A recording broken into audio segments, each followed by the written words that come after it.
Sa mga ano pala po, sa may mga testimony po, nandito lang po yung mic. At least po mga 3 po. Thank you po.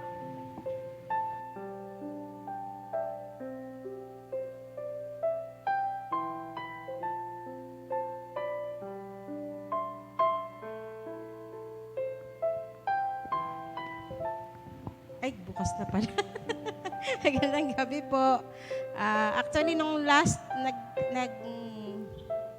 Bible study kami na pastora, na i-testify ko na to, gusto ko ma-encourage din kayo na yung Lord talagang nagsasagot siya yung dun mismong time na yon, or wait muna, or baka hindi para sa'yo yon.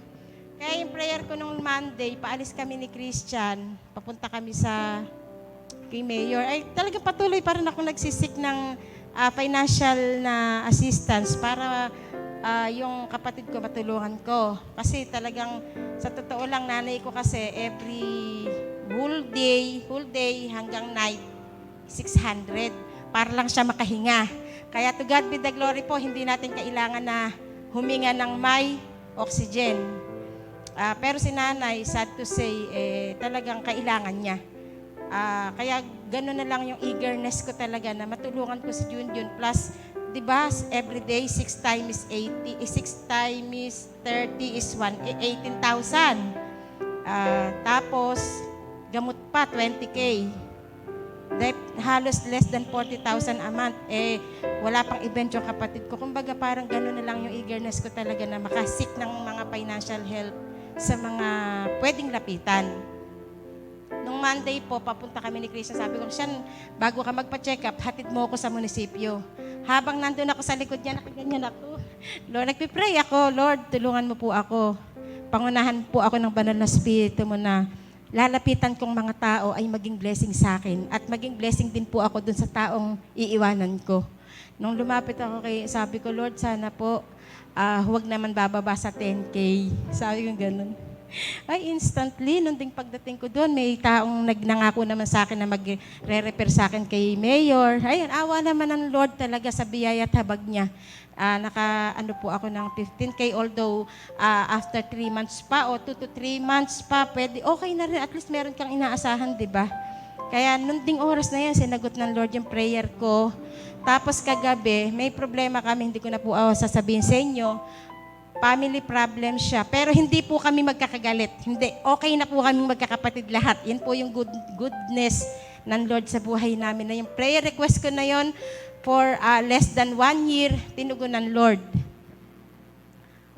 Nagkakaproblema kami, pero kahit ganon, yung mga kapatid ko, intact yung aming naging relationship. Tapos yung pagtutulungan namin, tawagan kami kagabi kasi aminin ko na si Sheila na may problema ngayon.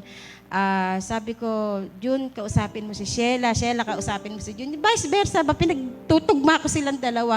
And to God be the glory po, yung prayer ko sa Lord, nasabi, Lord, itama mo po, itumpak mo po yung nilalakaran ng kapatid ko.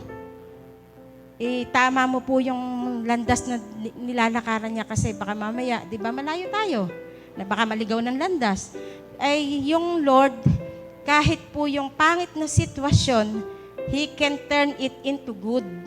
Sabi ko, nagpipray ako kagabi, umiiyak ako, alam ni Christian, ni Jacob, iniiyakan ko si Jacob kagabi, iniiyakan ko si Junjun, sabi ko, maging maayos na tayo. Awa na po ng Lord, nagkaayos si Junjun at si Sheila kagabi. Kaya dun po sa bagay na yun, to God be the glory. Tapos, ngayong maghapon, kachat ko si Junjun, inaalalayan niya si Sheila. Nagtatapat na si Sheila sa kanya. Yung bang napaka-close po nung magkapatid na to, nung kapatid ko na to dalawa, nung bata pa sila. Ngayon, sa problema lang, sila. Pero ngayon, back to na uli sila. Yun po yung pinagpapasalamat ko sa Lord na hindi kayang bili ng pera. Hindi po kayang matutumbasan ng pera yung mga bagay na ipinagkakaloob sa amin ng Lord. Yun po yung hinihiling ko din sa inyo. Sama niyo po sa prayer si Sheila kasi nagkakaproblema siya. Bear with us in prayer, please. Na tama, i-enlighten ng Lord yung isip niya. Kumbaga parang naman po siya. Kaya lang, syempre, through prayer, kailangan lutuin po. At natutuwa po ako. Yung sinasabi si Sir Malo, di ba, sabi mo dati, kailan, nung isang araw lang sabi mo sa akin, nakakapakinig na si Junjun ng Word of God. Alam niyo po, nagulat ako. May kay Karen Davila ba yun? Karen Davila ba yung Christian na nag-i-interview siya ng mga, ng mga nagte-testify? Basta isa siya sa gano'n na, kay Junjun pagaling. Yung encouragement, nagulat ako kay Junjun pagaling talaga.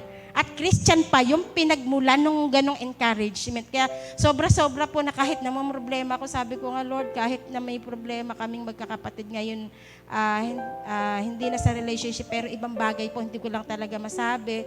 Pero yung pagdadamayan, ang sarap sa pakiramdam, Lord. Alam ko kahit nangyayari to sa amin, pero meron kang itinuturo.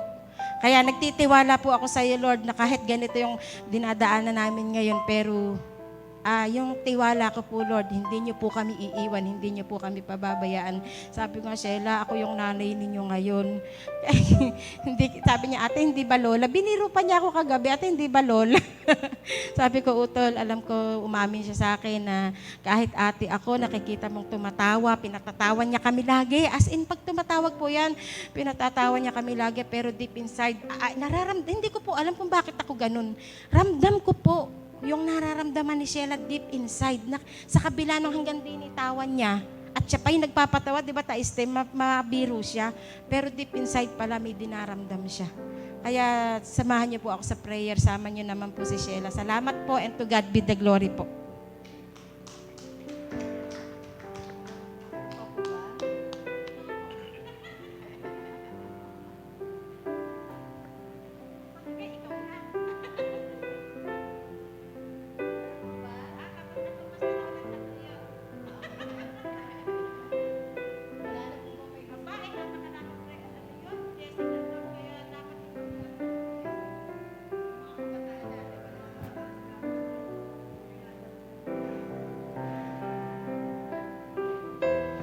Wala na po ba?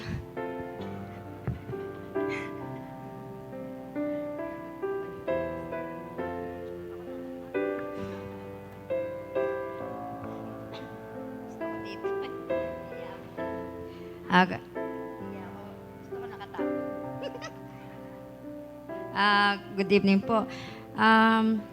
Talagang yung kanina yung kinanta ni Harmony, yung ay buti-buti mo, Lord, talaga naman napakabuti. Kasi sa araw-araw mayroon ako nakakausap. Marami rin silang problema. Pero makikita mo yung ng Lord, yung pagmamahal ng Lord sa bawat isa. Lagi siyang mayroong mga ginagamit sa bawat pamilya. Hindi pwedeng walang problema, Hindi pwedeng yung isang pamilya to walang problema, hindi pwede. Sa kaibigan, hindi rin pwedeng yung kaibigan mo walang problema. Pero once na nakausap ko, tapos nag-share siya lang ng problema, pero doon mo makikita ang Lord, makikita mo sa Kanya yung kahit napakabigat ng problema o sitwasyon, nandun siya. Meron siyang ginagamit palagi na tao. Kaya bawat isa sa atin, pinagpapasalamat ko na lahat tayo may problema, pero may ginagamit si Lord sa buhay natin. 'Di ba? Kaya yun yung lagi ko nakikita sa araw-araw. Kahit saan ako pumunta, sa trabaho, at kahit sino yung mga kausap ko, kaibigan, sa mga kliyente namin, doon ko nakikita yung kabutihan ng Lord. Kaya to God to be be the glory.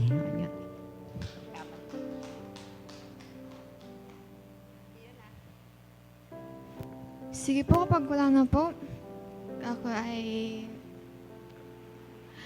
Before po tayo mag-start, let's pray. Father in heaven, thank you for this day, Lord. Thank you po na pinagsama-sama po kaming lahat. Kahit po di po kami kumpleto at unti lang po kami, ay thank you pa din po na nakapunta po kami sa inyong tahanan, Lord, ng safe and sound. Sa aking bibigay po na mensahe po sa kanila, Lord, ako ay gabayan niyo po, Lord, sa aking sasabihin at kayo po ang gumabay sa amin palagi-lagi. In Jesus' name we pray, Amen.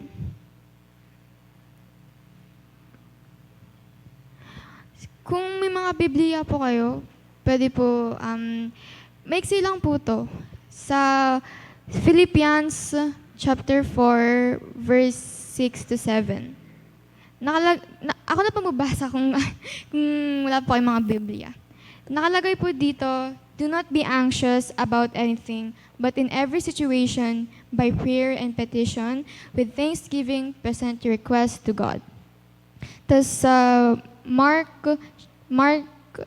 verse 11 to 24, nakalagay po dito, therefore, I tell you, whatever you ask in prayer, believe that you have received it and it will be yours. So, sa tuwing nagpe-pray po tayo, di ba, kailangan po natin ng faith tuwing nagpe-pray and kailangan po natin maging persistent. Kasi po, di naman po pwede na kapag nagpe-pray po tayo, may masabi lang po tayo para makapag-pray lang po tayo. Kailangan po na meaningful and maging persistent po tayo sa prayers natin. Tsaka tuwing nakalagay po sa verse na present your request to God. So tuwing nagre-request po tayo ng gusto nating patupad ng Lord, kung gusto po natin patupad ni Lord, dapat po may patience po tayo at di po tayo maging impatient dahil di po natin alam kung ano po ang plano ng Panginoon para sa atin.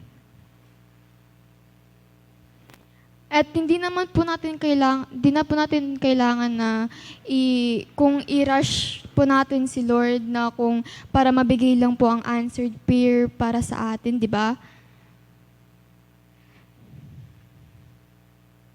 Kailangan po natin paniwalaan kung ano po yung bibigay po sa atin ng Lord. Tsaka wag po tayong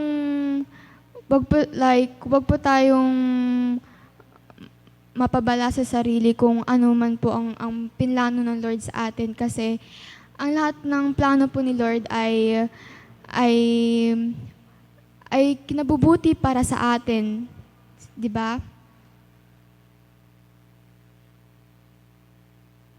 Tapos naman po sa 1 Thessalonians chapter 5 verse 16 to 18, rejoice always, pray continually, give thanks in all circumstances, for this is God's will for you in Christ Jesus. So, di lang naman may requesting kapag nagpe-pray, kailangan din natin magpasalamat sa Lord. Kailangan natin pasalamat kahit mga simpleng bagay lang, parang pagising natin, yung mga pinrovide ni Lord ng mga pagkain para sa atin, kahit mga simple-simple lang, yun pa rin ay blessings pa rin pa sa atin.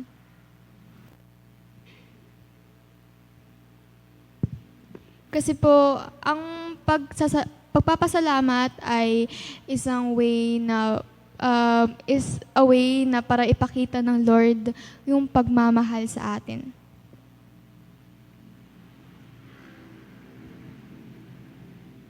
Sa James verse 5 to 16, pray for each other so that you may be healed.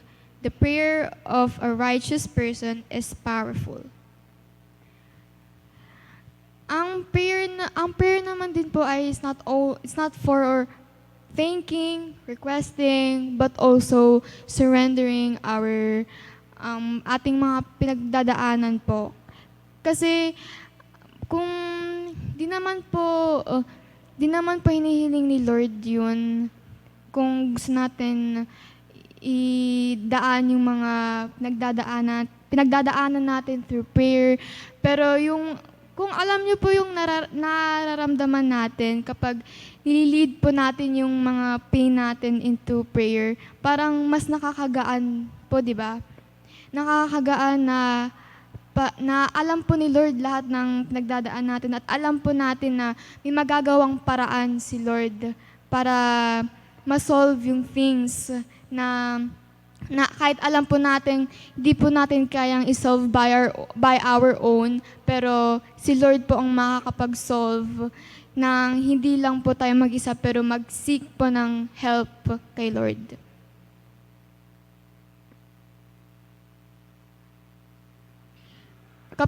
Kapag po naman na nagsisik po tayo ng help unto Him. Of course, we need faith when praying, and believe on what plan He will give for you. Kanina nga, share ko lang, kanina umaga lang po, na nag-take po kami ng exam ng junior high. Kung alam niyo po ang CM o post-test po ng junior high, which is an exam na tetest po yung knowledge. So, syempre po, ako po, kabado kasi malay niyo po kung ano magiging score ko doon. Tsaka, syempre, before taking the exam, we have to pray. We request sa kung ano man ang plano ni Lord, kung ano ang kaya niyang ibigay na score kayang ibigay na score sa akin at na deserving ko talaga. May na-search naman po ako na kung tama po, na tinatawag ko lang po na 7 prayers in the Bible. Yung una po is the Lord's Prayer is Matthew chapter 6 verse 19 to 13, which is Jesus provided this model prayer focusing on hallowing God's name, seeking His kingdom, requesting daily sustenance, and asking for forgiveness and protection from evil. Sa verse na po ito ay nagbigay po ng structure kung paano po tayo ang dapat mag-pray, na sa binanggit nga po dito is like, pupuri po natin ang Panginoon muna, at pagkatapos po nun ay mag-request po tayo. Doon pa lang po tayo mag-request sa kung ano man po ang gusto nating ihiling ng Panginoon para po sa atin. Tapos, of course po, we will never forget about asking forgiveness kasi every day we are sinners. We cannot make a single sin within a day. Within a day, we cannot make no sins. Di ba po? So, every prayer, we ask for forgiveness. Those forgiveness, it can help us to be a new humankind that would go on for another day. Thus, Jesus' high precisely prayer, nasa John 17. Since mahaba po yung chapter, na iklian na lang po. In this deeply emotional prayer, Jesus prays for His followers' protection, sanctification, and unity, setting an example for intercessory prayer.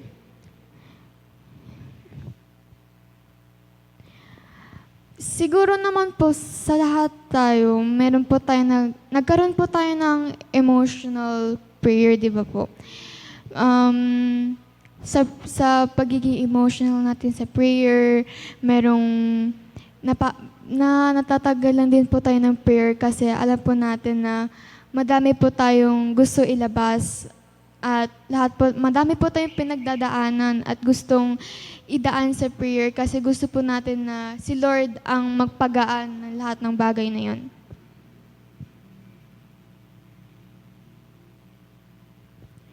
Thus, Solomon's request for wisdom. 1 Kings chapter 3 verse 6 to 9. Faced with leadership, Solomon humbly asked for discerning heart to govern, pleasing God with his selflessness and leading to immense blessings.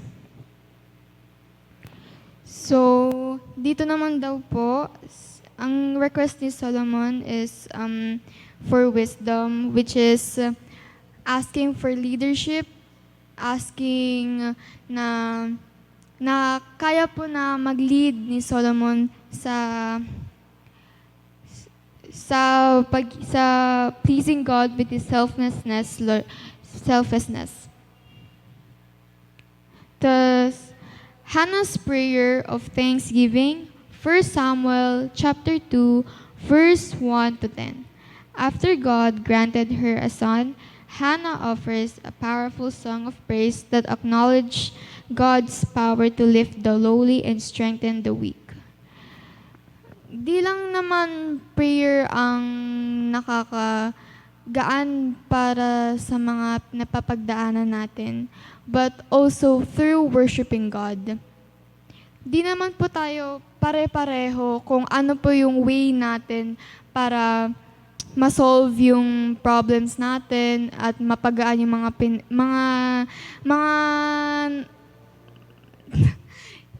paano po yung way, iba-iba po yung way po natin na idaan kung ano po yung mabibigat na pinagdadaanan natin. Worshiping can also help us na mapagaan ang ating mga napapagdaanan na mabibigat, di ba?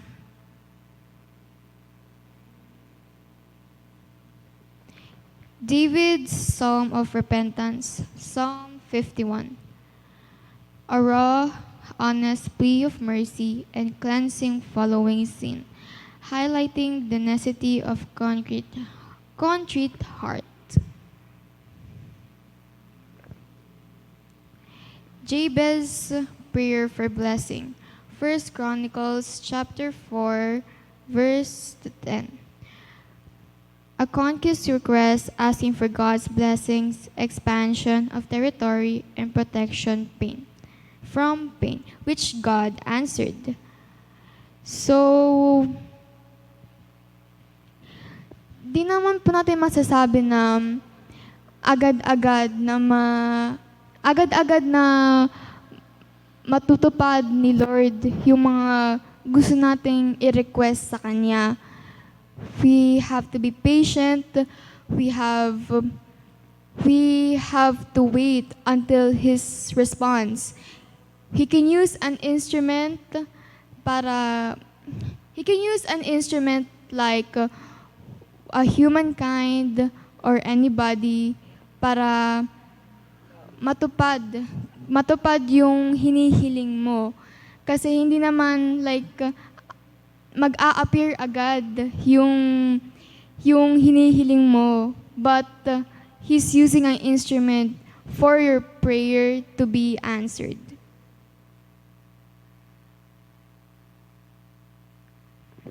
Paul's prayer for Ephesians. Ephesians chapter 3, verse 14 to 21. A profound prayer for spiritual strength to be rooted in love and experience the fullness of Christ. Iba-iba po yung prayer yung pwede nating ipag-pray. Sa verse na po ito, pwede po yung spiritual strength, which is yung spirit po natin sa atin po. Tapos yung for love, which is exactly kung ano man po yung love na hinihiling natin, kahit meron pa or wala pa, hinihiling po natin kung ano po yung mabibigay ni Lord para sa atin. And yung love na yon, pwedeng hindi pa muna, or pwedeng there is a right timing for the Lord has given you. So, sana ma-encourage tayo na meron pa ring chance or there is still a possibility na mabigay ni Lord ang gusto mo, pero kung ang gusto mo, pero iba ang plano ni Lord para sa'yo. Kung hindi yun ang hiniling mo, kung ayaw ni Lord ang hiniling mo, kasi mas malaki pa ang pinaplano niya para sa iyo.